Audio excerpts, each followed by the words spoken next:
Hi guys, this is Paul from the Kiteboarder magazine. I'm going to give you a brief overview of our test report on the blade trigger. We were able to test the 10-meter trigger down here in La Ventana.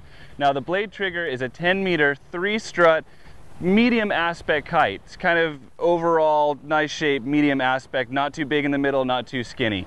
We found that this is a very, very powerful kite. Our testers kept commenting on how much power this kite generates.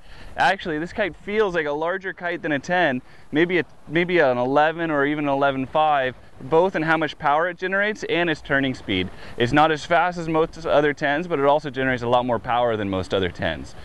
Our testers also found this is a very stable kite. You just have to watch out for it a little bit in really light winds. When you're really underpowered on this kite and you're sheeted in all the way trying to get the most power from it, it has a little bit of a tendency to backstall in those kinds of conditions. In normal riding, it usually has medium bar pressure. Some pros on this kite: that fantastic low end power. This kite will get you out there in a lot lighter wind than most other 10 meters kites. It also has really good jumping and really good upwind performance, which is really nice. Some cons on the blade trigger: this kite doesn't have the best D power for a 10-meter kite. It's got a ton of power, but then the upper range is a little bit limited compared to some other 10s.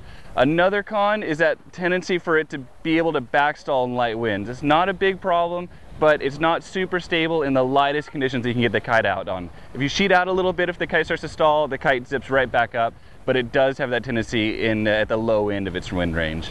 So this is the bar that you use with the blade trigger.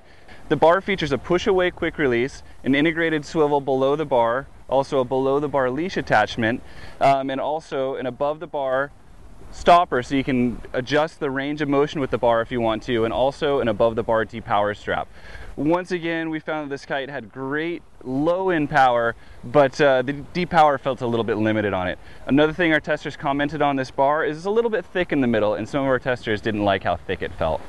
Okay, so that's our brief overview of the 2012 blade trigger. Of our testers here in La Ventana that rode this kite, 4 out of 5 would recommend it to a friend.